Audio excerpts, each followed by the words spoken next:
Valacir nasceu no Gramado. É o Valacir Luiz Cremonese.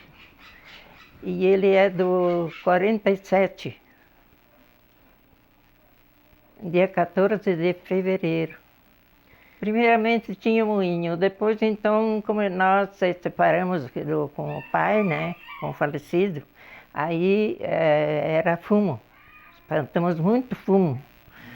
Aí no ano 62 nós saímos do ginásio aqui de Sobradinho. Aí nós fomos para Porto Alegre estudar no Júlio de Castilho. Um certo dia o Valacir inventou de dizer para a turma que ia estudar na Europa. E todo mundo ficou, puxa, Europa naquela época, eu vou para a Europa é quase dizer como eu vou para a Lua, né? Nos anos 60. Nós não tínhamos nada, que não tínhamos telefone, não tínhamos asfalto, isso aqui era o fim do mundo aqui, né? Eu fiquei no quartel até o tempo que deu e desisti e vim embora. E ele ficou por lá. Daí ele, eu acho que completou o tal de científico que nós falávamos naquele tempo, no Júlio de Castilho, lá no Julim. Depois daquilo ele se mandou. Eu vim embora para cá, continuei trabalhando no meu negócio, e ele continuou o estudo dele. Depois que ele foi para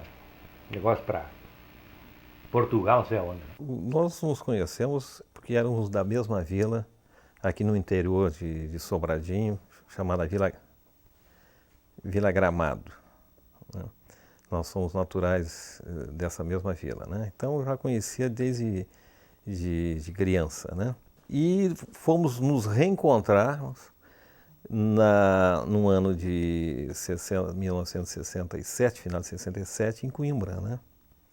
Curiosamente, eu fui para lá para fazer medicina, não tive antes contato com ele, de que ele também teria esse interesse de medicina, de cursar medicina, né? E foi-me uma surpresa porque eu já estava em Coimbra quando eu verifiquei o nome Valacir Cremonese matriculado, e aí foi que em dezembro desse mesmo ano que nos encontramos em Coimbra. Tem aquelas situações de estudante, né? Como por acaso me mostrasse uma foto, né? Aqui que é uma festa tradicional de Coimbra, né? Que é a festa que é a queima das fitas, é o término do ano, dos cursos, né? E chegou não sei que hora, mas era de manhã, era de madrugada, né? Com as colegas, né, na maior alegria, e não mostrou o vinho aqui que ele escondeu, né? Aí fez nós bebermos vinho e fez, entende? Isso era uma coisa muito dele, ele era muito espirituoso e muito alegre, né? O Valacir era um cara de ideias revolucionárias, né? Para a época, né? Nós vamos colocar naquela época que era a ditadura no Brasil e para um salazarismo em Portugal, né? Que era mais ou menos a mesma coisa. E ele era um esquerdista.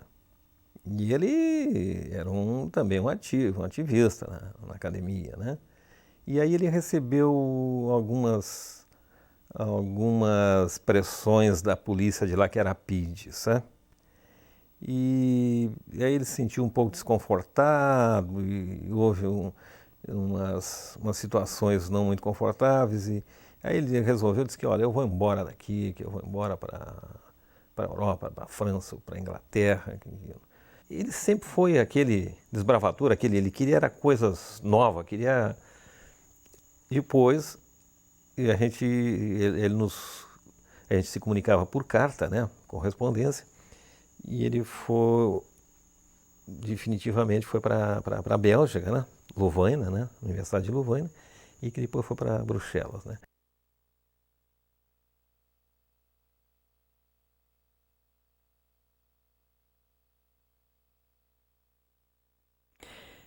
E nessa época que ele se encontrava na Bélgica, foi um período que é aquele período negro de Brasil, né? Da nossa ditadura militar, né?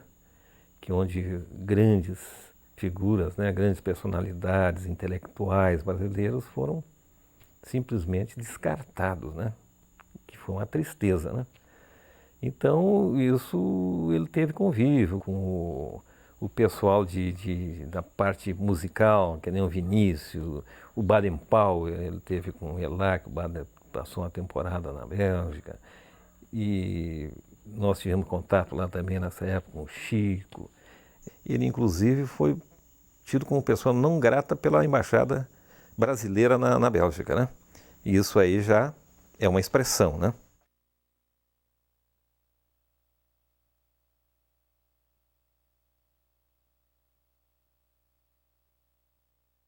Se formou, veio para cá e também assim ele nos disse um dia, olha, meu sonho é viver o meu sonho, que é voltar para a Europa e a partir da Europa dar uma volta ao mundo. Aí começou mesmo a aventura dele dar a volta ao mundo. Mas ele passou muito trabalho, mas foi uma coisa que ele foi de livre vontade. Porque o pai também não queria muito que ele fosse. Mas eu não atrapalhei porque depois se acontece qualquer coisa, diz, olha, a culpa é a senhora que não me deixou ir, né? Então, ele fez o que ele queria, o que ele gostou. O Valacir conhecia bem, através de informações obtidas na Europa, quando estudou lá, e nos contatos com estudantes de todas as partes do mundo, ele conhecia bem a realidade e sabia que não era uma empreitada fácil. Então ele planejou bem, teve tempo e conseguiu então arquitetar, né, os apoios através de amigos, através de familiares. E nós nos incluímos, né, modestamente dentro das nossas possibilidades, né. Teve apoio familiar, apoio de alguns primos, alguns tios. E depois disso ele foi para a Europa e lá ele montou uma espécie de QG, onde ele procurou ganhar mais dinheiro fazendo trabalhos, colhendo uva, fazendo outros trabalhos lá, né? Trabalhando assim, até cuidando de crianças, cuidando de adultos. O Valacir enfrentou toda a série de dificuldades, tá? Imagina em países com regimes fechados, regimes ditatoriais, né? E países com misérias, países com guerras. Ele passou por todos os tipos de regimes nesses países, né? E teve todas as dificuldades que se possa imaginar. Se hoje é mais fácil porque tem a comunicação, tem a internet, tem celular, tem outros tipos de comunicações, imagine naquela época, na década de 70, como era difícil.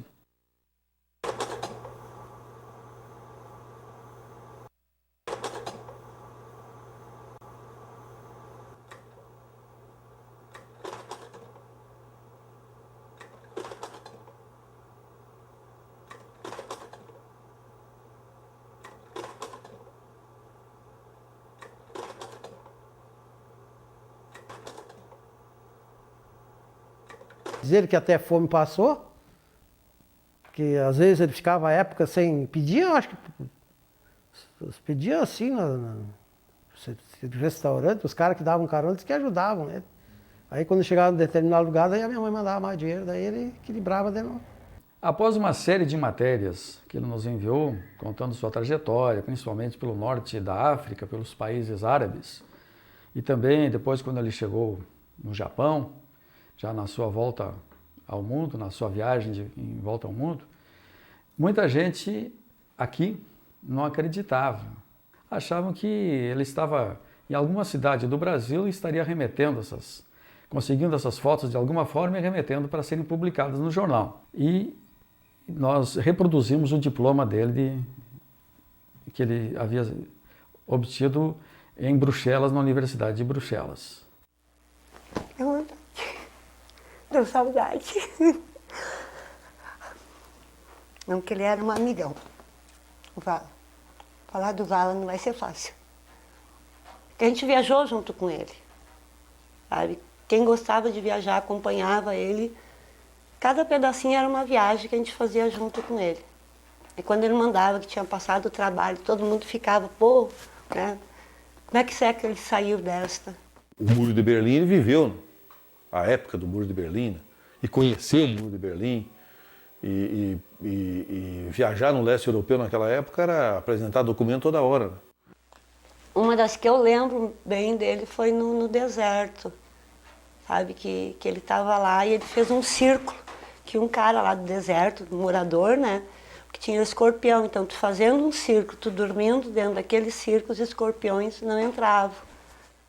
Como ele estava no meio já da comunicação, ele fez, né? Fazia as gravações dele e mandava para nós.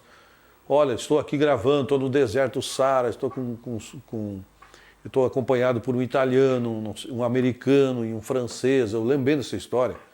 Porque não é fácil para uma mãe saber que o filho está em tal lugar assim, e às vezes passava 2, 3 meses sem ter notícia, não pensa, não? Era difícil, a gente tinha saudade.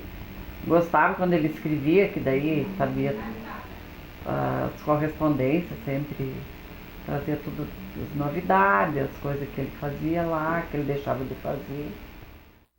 Ele mandava cartões, né? A gente se correspondia, né? Assim, de vez em quando, né? Eu mandava, escrevia para ele para mim.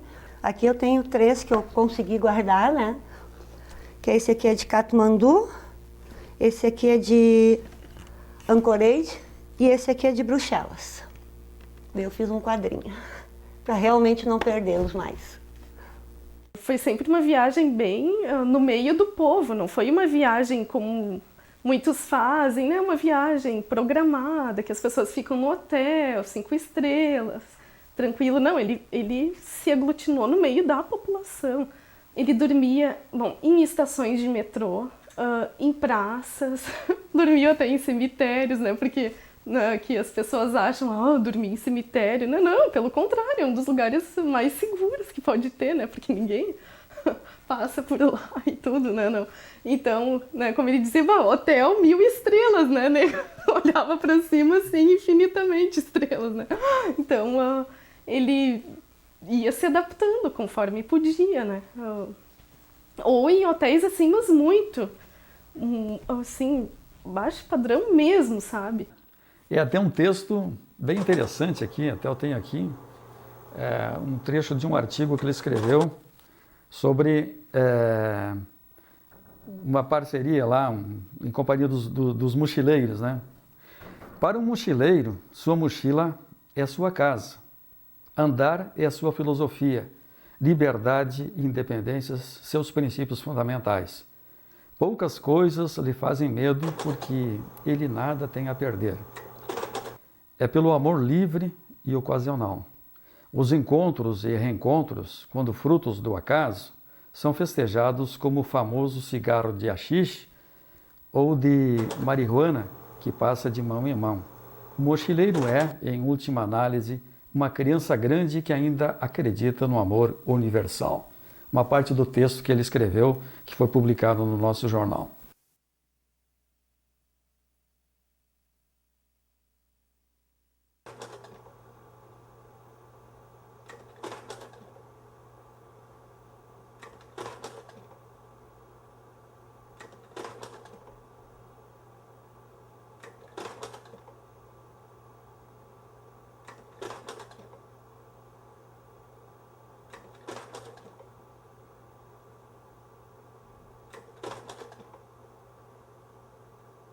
Não sei se eu sei pronunciar corretamente, né, dos rickshaws, né, que são aqueles homens, né, que puxam, é uma espécie de carroça, só que puxada por homens, né, carregando as pessoas, né, famílias às vezes inteiras e a pessoa ali puxando. E esse caso sempre me tocou porque ele me disse, né, filha, era um homem, um velho, né, já de idade, uma pessoa de idade, né, desdentado, né, e que começou a me puxar, né, ele dizendo para mim, e que aquilo foi, ele ficou tão assim, achou uma situação tão injusta, mas como uma pessoa vai ficar aí me puxando e eu aqui? E que então ele, e até aquele senhor indiano, né, ficou, né, nem entendeu de início, né, ele solicitou, não, eu quero trocar de lugar com o senhor sobe aí em cima, e eu que sou jovem e tudo é que vou puxar. Entre o Paquistão e a Índia, naquela região que até hoje é tensa, né, na região da Caxemira, e, bom, ele estava, né, ele se encontrava num trem, né, viajando, né, passando, né, por aquele território, né. E chegou uma certa altura, ele foi dormir, né, naqueles trens tu podia deitar e tudo. Bom, e daí foi dormir e daí que quando ele acordou, né, aconteceu algum tumulto de noite, deram uma pancada forte na cabeça dele, né, machucaram, né, por sorte, né, ainda bem que não morreu. E, bom, e aí cortaram, também roubaram, ele sempre dizia, os slides mais fantásticos que ele tirou da viagem e perdeu, né? Juntamente com as máquinas fotográficas, as duas, que eram o principal instrumento de trabalho dele. O Walacir viveu dias incríveis no Alasca. Ele fez amizade com um piloto. O Alasca era muito aviãozinho, 2 motores, 3, 4 passageiros, 2 passageiros. Ele fez a amizade com um piloto e o piloto, ele saiu muito no Alasca, sobrevoou muito o Alasca de avião e inclusive gravou fitas para mim falando do avião. Olha, eu estou aqui no Alasca, a visão assim, assado, ele era bom, ele descrevia bem, o Walacir tinha uma boa comunicação nesse sentido.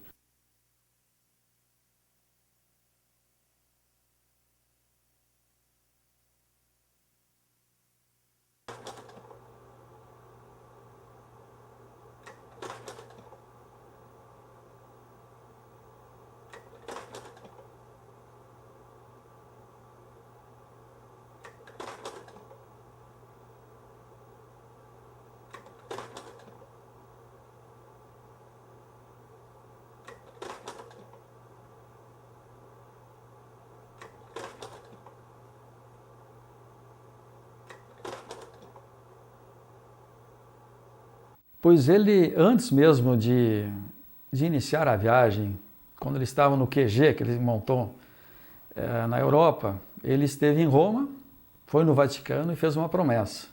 Se ele conseguisse fazer essa viagem planejada, quando ele retornasse ao Rio Grande do Sul, ele faria o trajeto de Porto Alegre a Sobradinho a pé.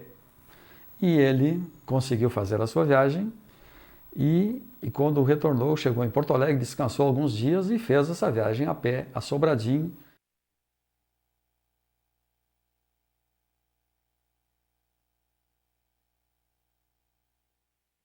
Daí começou a chegar o pessoal, sabe? Ele com aquele, como é que é, o chinelinho dele, as calças meio arremangadas, né? Mochila. Assim, foi muito lindo. E daí a gente acompanhar, ver o pessoal ir chegando, sabe? Daquele trajeto ali até aqui Sobradinho, né? Sim, familiares, amigos, representantes de clubes de futebol que tinham contato, muitos admiradores, né? Muitos leitores do jornal procuraram acompanhar e vieram em caravana, cidade adentro, entrando a Sobradinho, até chegar aqui em frente. Não foi assim programada uma recepção com foguetório, com fogos de artifício, mas foi algo muito caloroso, né? A comunidade estava esperando aquele cidadão de Sobradinho que fez essa proeza de fazer a volta ao mundo. Poucas pessoas acreditavam, depois, no fim, tiveram que acreditar.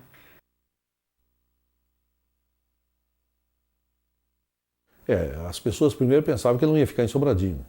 Ele ia para Porto Alegre, numa 0 hora ou no Correio do Povo. Ele, não, vou ficar aqui. Foi surpresa para todo mundo. E quando ele voltou, ele até me falava, eu questionei ele, digo, pô, mas você está parado aqui? Dizia, não, eu quero dar uma descansada, quero fazer um repouso. E gostaria de trazer alguma coisa para a nossa terra, Omar. A gente poder transmitir aquilo que a gente conseguiu adquirir lá fora, para dar um recado. Isso era a verdadeira intenção do Walacir. Sem necessidade de ser considerado uma excelência. Isso, não, humildemente ele gostaria de passar o recado. E me pareceu que não foi muito bem recebido isso, né? Porque nós, seres humanos, gostamos sempre daquela coisa mais de pompa, mais de... aí parece que se valoriza mais, né? Mas ele não, ele continuou vala, sabe? Sandália, calça jeans, o guarda-chuva, a sacolinha e o casaco, né? Subindo, cumprimentando todo mundo. E eu acho que isso aí as pessoas não esperavam, sabe? Esperavam o senhor Walacir. E ele não, continuou pessoa simples. Ele era assim. E ele nunca foi ligado assim, muita... Pode ver os trajes dele de andar por aí.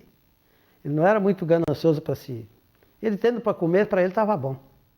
E eu acredito que o Valacir optou, como ele achava que não tinha condições de tentar mudar o mundo, pelo menos ele optou por viver e se conformar, de certa forma, e dividir aquilo que ele sabia e procurar ajudar da forma que ele podia as pessoas mais próximas de si. Eu acho que ele não foi compreendido por muitas pessoas, porque normalmente as pessoas elas veem assim só pelo lado materialista. Tu deu uma volta ao mundo, por que tu veio voltar pra cá? Isso todo mundo se interroga, e é essa pergunta que tu tá me fazendo. E ele disse, pois é, nega, justamente por isso. Porque eu conheci tudo que eu tinha para conhecer. E no final o que eu mais queria era voltar para minhas origens. Não. Eu acho que justamente por tudo que ele aprendeu, por N coisas que ele viu, pessoas passando fome, pessoas, né, ele só queria voltar aqui e ter, né, o resto da vida dele tranquilo, poder fazer alguma coisa na medida em que podia. Então ele sempre dizia, valeu a pena a gente ter ficado aqui, né?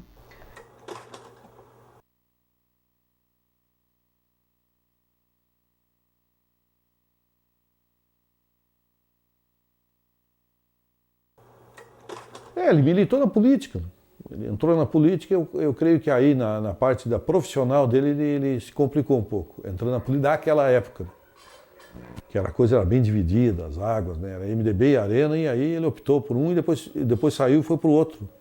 E aí o pessoal começou, opa. Ele chegou uma hora que ele me falou, ó, não dá mais para remar contra a maré. Vamos ver o que dá. Entende? Quer dizer, você bate, não dá, então vamos entrar aqui para ver o que vai dar. E aí eu penso que aí ele fugiu da linha dele e ficou meio perdido. Teve umas épocas que eu até comentei com ele, mas como é que ele, olha, rapaz,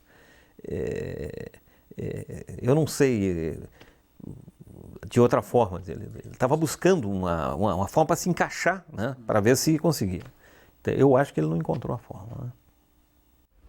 O Valacir Cremonese, então, quando ele chegava na redação e coisa e tal, era sempre, né, sempre ele, né? A gente, até olhando ele na rua caminhar, aquele jeitão dele calmo, sempre com paciência, sempre com camisa gola polo, com a caneta no bolso, né? O Valacir com sandália, geralmente de sandália, para usar sapato, né? O Valacir tinha muito pouco sapato, geralmente era sandália, né? Aquelas abertas, né? E a calça remangada. Sempre calça de brim. Eu nunca vi o Valacir Cremonese de calça social, né? Deixar bem claro também. Sempre de calça de brim, né? Camiseta, meio escabelado assim. Outra particularidade dele era tratar, né, as autoridades, os políticos, as pessoas da sociedade, né? Tratar como ele tratava um mendigo, por exemplo, na rua. Ele tratava normal. O mendigo, a mesma coisa que para ele era tudo igual. Ele tratava como uma pessoa mesmo, com um ser humano. Ele tinha um contato muito forte, principalmente com esses mendigos da praça aqui também.